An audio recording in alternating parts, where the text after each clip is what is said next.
So what are the consequences of a combustion with a deficiency of O2? In a standard combustion, carbon and O2 react and produce heat and CO2. In a combustion process with a reducing atmosphere, which is the deficiency of O2, the following happens. Iron oxide builds up on metal surfaces in oxidizing atmospheres. So in a reducing atmosphere with high CO, O2 molecules from metal oxide reacts with CO in the process to form CO2.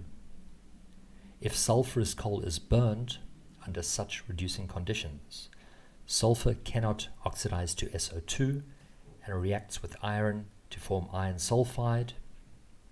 Iron sulfide is not stable and is removed quickly by abrasion, which speeds up the destruction of the plant infrastructure.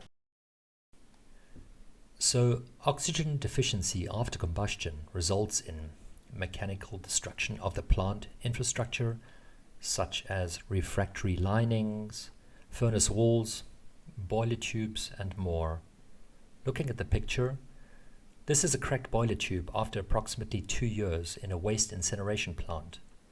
The wall thickness of the combustion chamber side of the tube has been reduced by CO corrosion and abrasion until the tube cracked.